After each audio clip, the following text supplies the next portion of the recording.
In this, the third of my Red Hat Insights domain join demos, I will launch a virtual machine and we will observe it automatically join the domain. Which domain? This one here. We registered this domain in the first demo.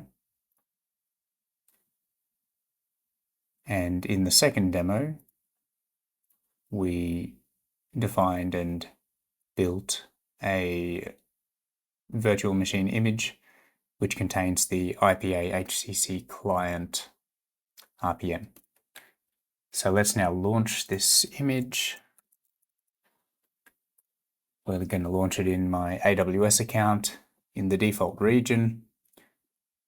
We select the instance type and we do need to select the domain join demo template.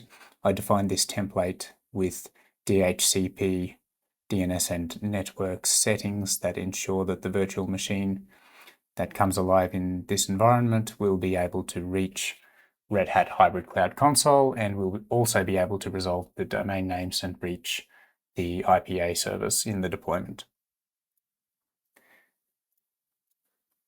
We need to select an SSH public key because the launch dialog requires it. However, we won't need to use this key for authenticating to the machine. Because the machine will automatically join the domain, we can use the accounts and the authentication mechanisms in that domain. So let's launch the machine. In a moment, we'll get the instance information, including the public IP. So we won't use the EC2 user account, but instead we'll use this account EIDP. It does take a minute for the virtual machine to come up, register with Subscription Manager, connect to Insights, and then for the auto join machinery to connect to the directory and domain services service to ask if there's a domain to join. And at that point, our service will respond, well, yes, here's the domain information, and that will enable the machine to contact the IPA server, present a signed authority to join. The IPA server will prepare the host entry, and then the machine can automatically join the domain. So that will all happen automatically. It will take just a minute for it to do that. In the meantime, on the IPA server, where we're already authenticated as the admin user, we can list the hosts. We can see that actually the machine has already joined. We can also list the user.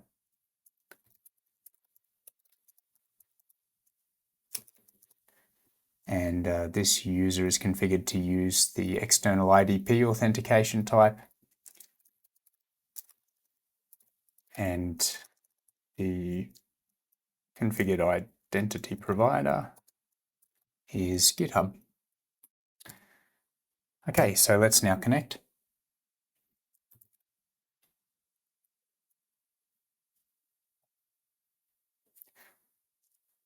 It's telling us to go to the GitHub OAuth2 device authentication endpoint.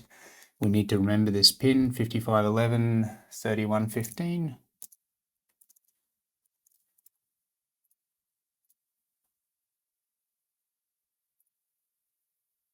Okay, 55113115. Let's complete the authorization.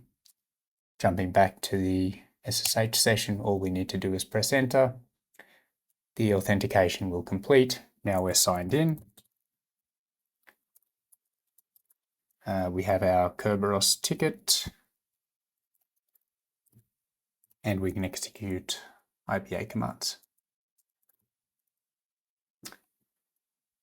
Our host name here, 172.3.1.176.233. And indeed, that's this machine here.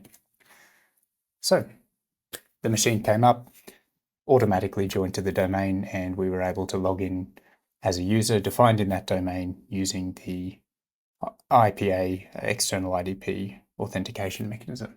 And that concludes the demo.